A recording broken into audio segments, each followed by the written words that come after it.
ओम शांति। 13 फरवरी 2024 के ईश्वरीय महावाक्य हैं।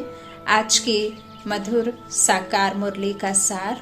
मीठे बाबा ने कहा, मीठे बच्चे, विदेही बन बाप को याद करो, स्वधर्म में टिको तो ताकत मिलेगी, खुशी और तंदुरुस्ती रहेगी, बैटरी फुल होती जाएगी। आत्मा का जो भी खोया है, आत्मा में जो भी हमारे स्वधर्म और जो सद्गुण हैं, जिसकी वजह से हम उस दुनिया के मालिक थे अभी नहीं हैं, वो सब छिन गया है। वो 5 विकारों में बदली हो गया। तो वापस अब उन 5 विकारों में वही सद्गुण भरने के लिए, आत्मा में जौहर भरने के लिए, उस सर्वशक्तिमान, उस निराकार जिसकी देह नहीं, वो परम पिता परमात्मा, उसकी समर्थता अपने में आने के लिए, उसके गुण अपने में आने के लिए हमें भी उसके समान ही बनना होगा। उसके लिए हमें खुद को आत्मा निश्चय कर, खुद निराकार विदेही स्थिति में स्थित रहते हुए जब हम उस विदेही बाप को याद करेंगे, स्वधर्म में टिकेंगे, तब ताकत मिलेगी, तभी फिर खुशी और तंदुरुस्ती रहेगी और आत्मा की बैटरी फुल होती जाएगी। और जब एकदम सभी का फुल हो जाएगी तो दुनिया परिवर्तन हो जाएगी। प्रश्न है मुरली का, ड्रामा की किस नूंद को जानने के कारण तुम बच्चे सदा अचल रहते हो? उत्तर में बाबा ने कहा, तुम जानते हो यह बॉम्ब आदि जो बने हैं यह छूटने हैं जरूर। अब वो बॉम्ब आदि जो भी बनाए हैं उनको रखने के लिए या देखने के लिए तो नहीं होंगे, या ऊपर से कोई गिराएंगे तो फूल जैसे फील तो नहीं होंगे, पक्का विनाश होगा, मौतें होंगी।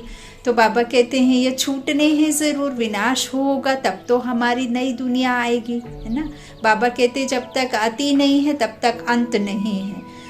स्वर्ग नरक से होकर के ही जाता है। तो जब तक ये पूरा जो भी हम देखते हैं वो खत्म नहीं होगा तो एक कैसे होगा।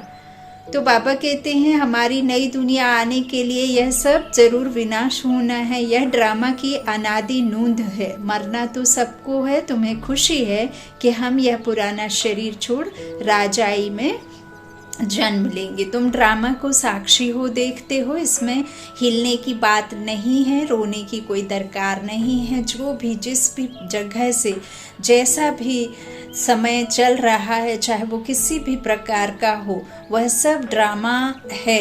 जो बेहद का ड्रामा है, हूबहू जैसा बना है वैसा ही रिपीट हो रहा है। आप नहीं भी चाहेंगे तो वह सब होगा। इसलिए बाबा कहते हैं कि उसे साक्षी होकर के देखो। ये महापरिवर्तन का युग है, कल्याणकारी युग है, ये संगम युग है। ओम शांति। बाप बैठ बच्चों को समझाते हैं, यह जो आदि सनातन देवी देवता धर्म था उसको हिंदू धर्म में क्यों लाया। कारण निकालना चाहिए। पहले तो आदि सनातन देवी देवता धर्म ही था। फिर जब विकारी हुए तो अपने को देवता कह ना सके, विकारों में गिर मनुष्य हो गए, मनुष्य योनि में आ गई। यूं तो देवता भी मनुष्य ही हैं बाबा कहते, लेकिन उनका धर्म कर्म श्रेष्ठ है ना। उनका निर्विकारी, दुनिया के मालिक निर्विकारी आत्माएं होती हैं, देवत्व होता है, दैवी गुण होते हैं, पुण्य आत्माएं होती हैं, तो उन्हें देवता कहते हैं। बाबा कहते हैं तो अपने को आदि सनातन देवी देवता कहने के बदले, वो देवता के बदले आदि सनातन हिंदू कह दिया है। आदि सनातन अक्षर भी रखा है, सिर्फ देवता बदली कर हिंदू रख दिया है। उस समय इस्लामी आए तो उन बाहर वालों ने आकर हिंदू धर्म नाम रख दिया। पहले हिंदुस्तान नाम भी नहीं था। तो आदि सनातन हिंदू देवता धर्म वाले ही समझने चाहिए। वह अक्सर करके धर्मात्मा होते हैं। सभी सनातनी नहीं है। बाबा कहते जो पीछे आए हैं ना उनको सनातनी नहीं कह सकते हैं। तो सभी नहीं है, जो पीछे आए हैं उनको आदि सनातनी नहीं कहेंगे। हिंदुओं में भी पीछे आने वाले होंगे, इसमें भी पीछे आएंगे। आदि सनातन हिंदुओं को बताना चाहिए कि तुम्हारा आदि सनातन हिंदुओं को बताना चाहिए कि तुम्हारा आदि सनातन देवता धर्म था, तुम ही सतो प्रधान आदि सनातन थे, फिर पुनर्जन्म लेते लेते तमो प्रधान बने हो। अब फिर याद की यात्रा से सतो प्रधान बनो। उन्हों को यह दवाई अच्छी लगेगी, बाबा सर्जन है ना, जिन्हों को यह दवाई अच्छी लगती है उनको देनी चाहिए। जो आदि सनातन देवी देवता धर्म के थे उन्हों को स्मृति दिलानी चाहिए, जैसे तुम बच्चों को स्मृति आई है। बाबा ने समझाया है कैसे तुम सतो प्रधान से तमो प्रधान बनी हो, अब फिर तमो प्रधान से सतो प्रधान बनना है। तुम बच्चे सतो प्रधान बन रहे हो याद की यात्रा से। जो आदि सनातन हिंदू होंगे वही असुल देवता और देवी होंगे, और वही देवताओं को पूजने वाले भी होंगे। जो बनते हैं ना वही फिर पूजते हैं। वो तो भूल जाते हैं कि हम थे, लेकिन जब वो विकारों में गिरते हैं तो वो उनके फिर चित्रों के सामने आगे बैठ के पूजन पाठ करने लग जाते हैं ना, पूज्य से पुजारी बन जाते हैं, और फिर अपने आप को क्या समझने लग जाते हैं कि मुझ में कोई गुण नहीं, और फिर आरतियां गाना शुरू कर देते हैं, अपने ही जड़ चित्रों के आगे पूजन पाठ करने लग जाते हैं। तो बाबा कहते हैं असुल देवी देवता होंगे और फिर वही देवताओं को पूजने वाले भी होंगे। उसमें भी जो शिव के या लक्ष्मी नारायण राधे कृष्ण सीता राम आदि देवताओं के भक्त हैं वह देवता घराने के हैं। कुल देवता कुल देवी बोलते हैं ना, तो बाबा कहते हैं कि यही तो फिर कुल देवता कुल देवी हम ही तो थे ना, है ना, आए वहां से। तो इस तरह बाबा कहते हैं जो होंगे ना, जैसे शिव या लक्ष्मी नारायण राधे कृष्ण सीता, तो वो भक्त देवताओं के भक्त हैं, वह देवता घराने के हैं। अब स्मृति आई है, जो सूर्यवंशी है वही चंद्रवंशी बनते हैं। तो ऐसे ऐसे भक्तों को ढूंढना चाहिए, और बाबा ने कई दफा मुरली में ये भी क्लियर किया है कि जो सूर्यवंशी घराने के महाराजा महारानी होते हैं लक्ष्मी नारायण के राज्य में, तो अब जब त्रेता आता है, सतयुग का अंत और त्रेता का आदि, तो उस समय ऐसा नहीं है कि फिर से कोई महाप्रलय होएगी, फिर से कोई लड़ाइयाँ लगेंगी, फिर से दुनिया बदली होगी, नहीं। बाबा कहते हैं जब उनकी दो कला कम हो जाती हैं तो वो अपना राज्य पाट चंद्रवंशियों को सौंप देते हैं। उनकी कला दो कला कम होती, 16 से 14 कला में आते हैं, तो राम सीता के राज्य में वो उन्हें सौंप देते हैं। और बाबा कहते हैं जो सूर्यवंशी घराने के होंगे फिर वही क्या किस में आएंगे, राम सीता के राज्य में। तो यह बहुत सूक्ष्म बाबा के महावाक्य हैं, जिनको बुद्धि से समझने की बातें हैं। इसमें कोई रटने मंत्र आदि की बात नहीं है कि मंत्र जाप करना है या कोई पढ़ाया आपको रट मारना है। तो बाबा कहते इस तरह से चंद्रवंशी बनते हैं, तो ऐसे ऐसे भक्तों को ढूंढना चाहिए, फॉर्म उनसे भराना है जो समझने लिए आते हैं। मुख्य सेंटर्स पर फॉर्म भराने के लिए जरूर होने चाहिए। जो भी आए उनको लेसन तो शुरू से देंगे। पहली मुख्य बात है, जो बाप को नहीं जानते तो उनको समझाना पड़ता है। तुम अपने बड़े बाप को नहीं जानते हो ना, वो बापों का बाप, देवों का देव, कालों का काल, महाकाल है, पतियों का पति है, वो हम सर्व आत्माओं का है ना। सब जो भी हमारे लौकिक माता पिता हैं या जो भी दुनिया के मनुष्य आत्माएं हैं, सबका पिता वही परमात्मा है। तो बाबा कहते हैं सबसे पूछो कि तुम अपने बड़े बाप को जानते हो, तुम असल में पारलौकिक बाप के हैं, बाप की हो। बाबा कहते हैं शरीर रूपी पिता शरीर रूपी होगा, लेकिन जो परमात्मा है वो आत्मा का पिता है, तो आत्मा के समान ही होगा, है ना। तो बाबा कहते हैं संसार में आत्माएं आती हैं पाठ बचाने के लिए, अब यहाँ तो रहती तो है नहीं है। माँ के गर्भ में भी देखो चौथे पांचवें मास में आत्मा शरीर को लेती है। तो यह बातें बाबा कितना सहज समझाते हैं। बाबा कहते हैं यहाँ आकर लौकिक के बने हो, है ना। माँ के गर्भ में माँ का शरीर मिला, इधर शरीर मिला हमको 5 तत्वों का, और वो 5 तत्व में ही विलीन हो जाता है। आत्मा जहाँ से आती है वहाँ उड़ जाती, लेकिन अब ऐसे नहीं है कि आदि में आई तो फिर आत्मा अपने घर वापस चली जाएगी, नहीं। जब तक ड्रामा पूरा नहीं हो जाता तब तक वो आने वाली आत्मा फिर घर वापस नहीं जा सकती है। लेकिन हाँ, यहाँ ही उसे जन्म जन्म जन्म लेते लेते एक शरीर छोड़ दूसरा, दूसरा छोड़ तीसरा, ऐसे करके जो सबसे पहले आते हैं उनके 84, तो सबसे जास्ती जन्म ब्रह्मा बाप के हैं। बाकी फिर पिछाड़ी में आने वाले कमती होते जाते हैं और फिर 1 या 2 जन्म भी बाबा ने बताए हैं। तो इस तरह बाबा कहते हैं कि पारलौकिक बाप के हो, है ना, यहाँ आकर लौकिक के बने हो। तुम अपने पारलौकिक बाप को भूल जाते हो, और जब हम अपने धनी बाप को भूल जाते हैं ना, तभी हम निधन के बनते हैं, है ना। संस्कारों को भूले तो पतन की ओर गए। तो इस तरह बाप बैठ बच्चों को कितना समझाते हैं कि तुम भूल जाते हो बेहद का बाप है ही स्वर्ग का रचयिता, वहाँ यह अनेक धर्म होते नहीं।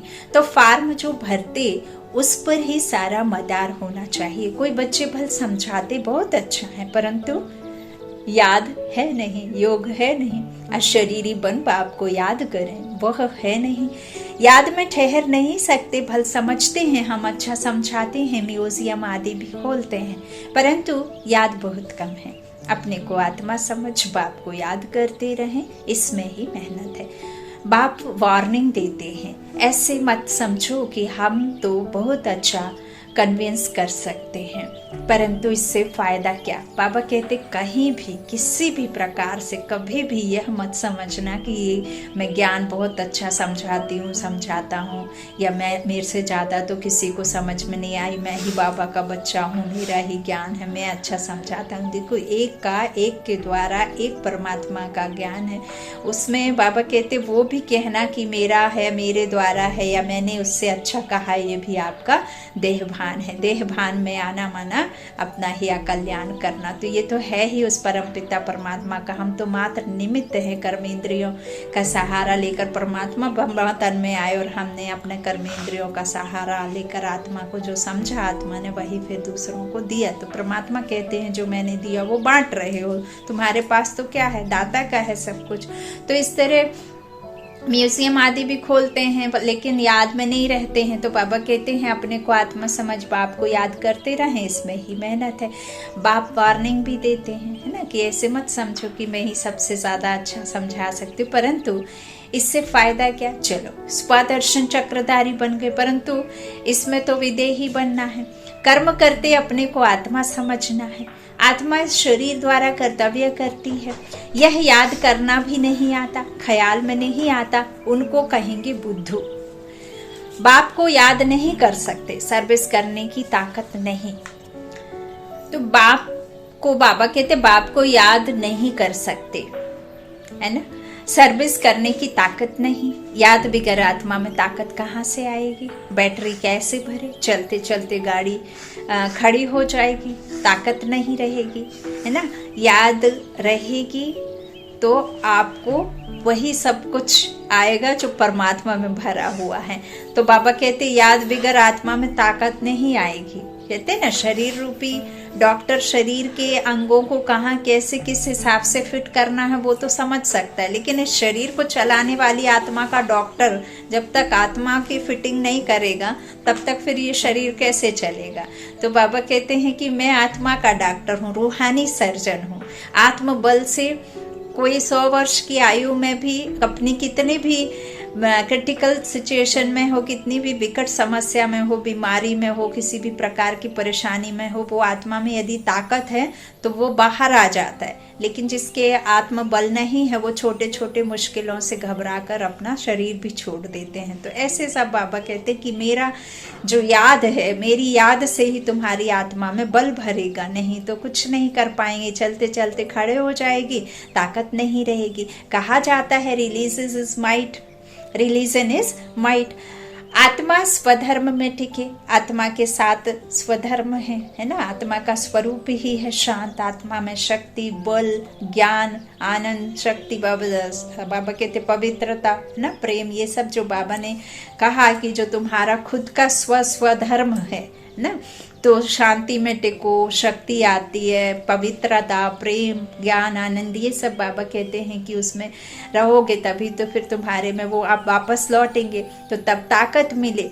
बहुत है जिनको बाप को याद करना आता नहीं, शक्ल से पता पड़ जाता है, और सब याद आएगा, बाबा की याद ठहरेगी नहीं। योग से ही बल मिलेगा, याद से बड़ी खुशी और तंदुरुस्ती रहेगी। फिर दूसरे जन्म में भी शरीर ऐसा तेजस्वी मिलेगा। आत्मा प्योर तो शरीर भी प्योर मिलेगा। कहेंगे यह 24 कैरेट गोल्ड है तो 24 कैरेट जेवर है। इस समय सब 9 कैरेट बन गए हैं। सतो प्रधान को 24 कैरेट कहेंगे, सतो को 22।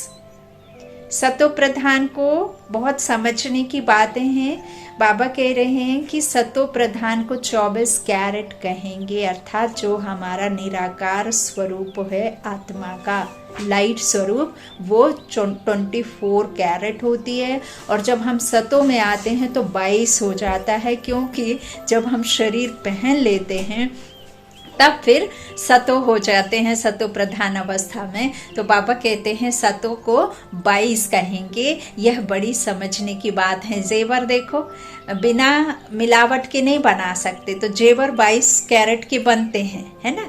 उस 24 कैरेट के नहीं बना सकते। तो जब तक शरीर ना पहने कर्म में नहीं आ सकते ना। तो बड़ी समझने की बातें हैं। बाप समझाते हैं पहले तो फॉर्म भराना है तो पता पड़े कहाँ तक रेस्पॉन्स करते हैं, कितनी धारणा की है। फिर यह भी आता है याद की यात्रा में रहते हैं। तमो प्रधान से सतो प्रधान याद की यात्रा से बनना है। वह है भक्ति की जिस्मानी यात्राएं, यह है रूहानी यात्रा। इसमें जिस्मानी यात्रा करने की कोई दरकार नहीं है। इसमें तो मन बुद्धि के विमान में बैठ करके परम धाम सूक्ष्म वतन में जाना आना है। 5 स्वरूप का चक्कर लगाना है, अपने 5 स्वरूपों का अभ्यास करना है। तो बाबा कहते ये रूहानी यात्रा है, रूह यात्रा करती है ना। तो उसमें रूह और जिस्म दोनों ही यात्रा करते हैं। पतित पावन बाप को याद करने से ही आत्मा में तेज आता है। कोई जिज्ञासु को जलवा आदि दिखाना है तो बाबा की प्रवेशता भी हो जाती है ना। कंबाइंड करो, बाबा को बुलाओ, बाबा की याद में तो बाबा कैसे आ जाते। तो माँ बाप दोनों ही मदद करते हैं ना। अव्यक्त बाप दादा आकर के दोनों मदद करते हैं माँ बाप। कहीं नॉलेज की, कहीं योग की। बाप तो सदा विदेही है, शरीर का भान है ही नहीं। अब है ही नहीं तो क्या भान रहेगा। तो बाप दोनों ताकत की मदद दे सकते हैं। योग नहीं होगा तो ताकत मिलेगी कहाँ से। समझा जाता है यह योगी है या ज्ञानी है। योग के लिए दिन प्रतिदिन नई नई बातें भी समझाते हैं कि कैसे याद करना है। बाबा के चित्र रखो अपने कमरे में, घड़ी घड़ी बाबा के पास जा कर के बैठ जाओ। बाबा कहते मैं तो विचित्र हूँ, लेकिन मेरे विचित्र होने से तुम आत्मा मुझे नहीं समझ पाते हो कि मैं कौन हूँ, कैसा हूँ। तो उसके लिए तुम्हारे समझाने के लिए, तुम्हारी याद बनी रहे, इसीलिए मैंने ये चित्र निकलवाए हैं, है ना। तो बाबा कहते निराकार का तो कोई चित्र नहीं, तुम आत्मा को भी समझना है। तुम आत्मा दिखती तो नहीं, कितनी कोशिश कर ली, साइंस ने कितना कुछ किया, लेकिन आत्मा को देख नहीं सका कोई। तो उसे समझना है, वो भी है दिव्य दृष्टि से हम उसका और परमात्मा को समझ सकते हैं। आगे थोड़ी ही यह समझाते थे, अपने को आत्मा समझ, बाप को याद करो। अब बाबा जोर से उठाते हैं जिससे भाई बहन का संबंध भी हट जाए। उठाते हैं ना। बाबा कहते सिर्फ भाई भाई की दृष्टि रह जाए, हम आत्मा भाई भाई हैं। यह बहुत ऊंची दृष्टि है। अंत तक यह पुरुषार्थ चलना है। जब सतो प्रधान बन जाएंगे तब यह शरीर छोड़ देंगे। इसलिए जितना हो सके पुरुषार्थ को बढ़ाना है। बूढ़ों के लिए और ही सहज है। अब हमको वापस जरूर जाना है। जवानों को कभी ऐसे ख्यालात नहीं आएंगे, क्योंकि उनके पीछे तो बहुत कुछ कहते ना, अभी तो मुझे पढ़ना है, पढ़ लिख करके नौकरी करना है, फिर शादी ब्याह करना है, फिर लग्जरी लाइफ जीना, अपने बच्चों को पालना। बूढ़े बुजुर्गों को तो क्या, उनका तो लाइफ कहते हैं हमारा तो अब वानप्रस्थ अवस्था है, हमें तो अब परिक्रमा करना है, पूजा पाठ में भगवान के उसमें रहना, तो उनको जल्दी आएगा। बाबा कहते हैं उनके ख्याल एक तरफ चलेंगे, बाकी सबके दुनिया भर में घूमेंगे। जवानों के तो बाबा कहते हैं बूढ़ों के लिए आसान है, जवानों के लिए नहीं। जवानों को कभी ऐसे ख्यालात नहीं आएंगे। बूढ़े वानप्रस्थ ही रहते हैं, समझा जाता है। अब वापस जाना है तो यह सब ज्ञान की बातें समझनी है। झाड़ की वृद्धि भी होती रहती है। वृद्धि होते होते सारा झाड़ तैयार हो जाएगा, कांटों को बदल कर नया छोटा फूलों का झाड़ बनना है, नया बन फिर पुराना होना है। पहले झाड़ छोटा होगा, फिर बढ़ता जाएगा। वृद्धि होते होते पिछाड़ी में कांटे बन जाते हैं, दुख देने वाले बन जाते हैं, विकारी बन जाते हैं, तमो प्रधान बन जाते हैं ना। 5 तत्व भी दुख देने लग जाते हैं। मौसम देखो दुख ही देता है ना, कभी तपता है, कभी कमता है, कभी बारिश, कभी कुछ ऐसे है ना। हवा पानी सभी आपको कहना चाहिए दुख देता है ना। तो पहले होते हैं फूल, नाम ही है स्वर्ग, फिर बाद में वह खुशबू, वह ताकत नहीं रहती है। कांटे में खुशबू नहीं होती, हल्के हल्के फूलों में भी खुशबू नहीं होती। बाप बागवान भी है तो खिवैया भी है। अच्छा, ये स्थूल में भी जो फूल वूल है ना, उनमें भी खुशबू नहीं होती। यहाँ यूँ तो बाबा आत्मा की बात कर रहा है कि कैसे उसमें जो भी गुण थे वो सब खत्म होके कैसे राक्षसी गुण आ जाते हैं, आसुरी आ जाते हैं, जैसे विकारों को बाबा ने रावण कहा। तो पहले तो सिर्फ सुख देने वाले होते थे ना, बांटने वाले होते थे, अब तो सिर्फ लेने वाले हो गए। लेवता, स्वार्थ, इस संसार में कोई भी रिश्ता हो सारे किसी न किसी स्वार्थ से जुड़े, नहीं स्वार्थ कोई रिश्ता ही नहीं है। तो बाबा कहते अभी देखो कांटे में खुशबू नहीं होती, हल्के हल्के फूलों में भी खुशबू नहीं होती, तो सबकी खुशबू चली जाती है ना।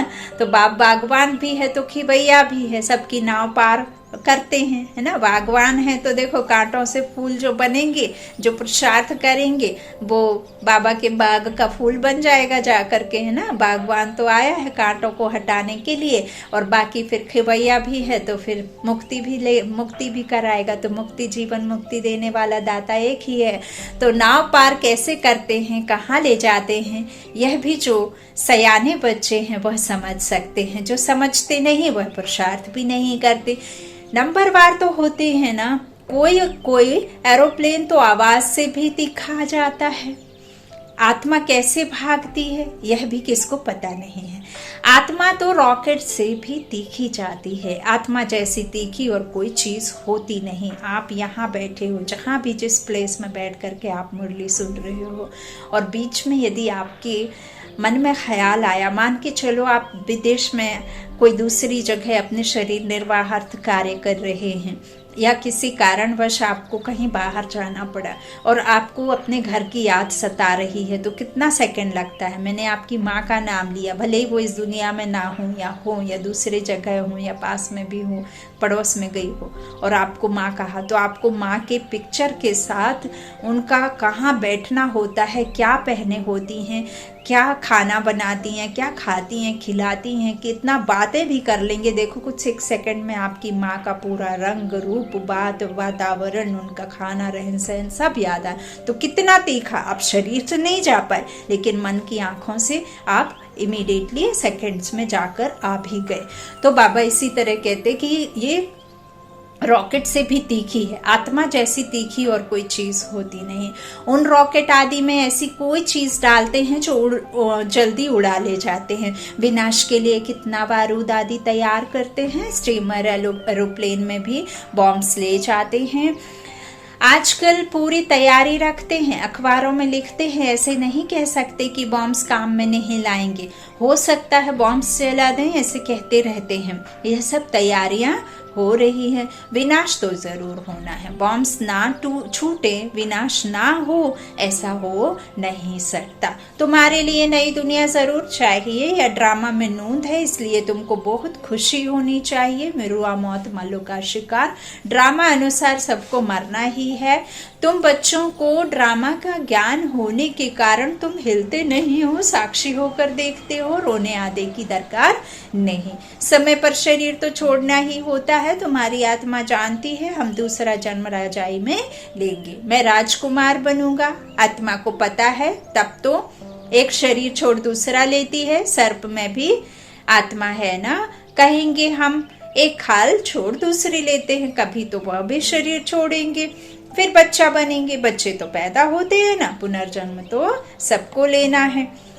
यह सब विचार सागर मंथन करना होता है। सबसे मुख्य बात है बाप को बहुत प्यार से याद करना है। जैसे बच्चे माँ बाप को एकदम चटक जाते हैं, वैसे बहुत प्यार से बुद्धि योग द्वारा बाप को एकदम चटक जाना चाहिए। अपने को देखना भी है कि हम कितनी धारणा कर रहे हैं। नारद का मिसाल, भक्त जब तक ज्ञान ना उठाएं तब तक देवता बन ना सके। यह सिर्फ लक्ष्मी को वरने की बात नहीं है। तो बिना ज्ञान के तो देवता बन नहीं सकते, बाबा कहते हैं। यह सिर्फ लक्ष्मी को वरने की बात नहीं है, यह तो समझने की बात है। तुम बच्चे समझते हो, जब हम सतो प्रधान थे तो विश्व पर राज्य करते थे। अब फिर सतो प्रधान बनने के लिए बाप को याद करना है। यह मेहनत कल्प कल्प तुम यथा योग तथा शक्ति करते ही आए हो। नई बात नहीं है, हर एक समझ सकते हैं हम कहाँ तक किसको समझा सकते हैं। देह अभिमान से हम कहाँ तक निकलते जा रहे हैं। मैं आत्मा एक शरीर छोड़ दूसरा लेती हूँ, मैं आत्मा इनसे काम लेती हूँ, यह मेरा ऑर्गन्स है, हम सब पार्टधारी हैं। इस ड्रामा में यह बेहद का बड़ा नाटक है, उसमें नंबरवार सब एक्टर्स हैं, हम समझ सकते हैं इसमें कौन कौन मुख्य एक्टर्स हैं, फर्स्ट सेकंड थर्ड ग्रेड कौन कौन है।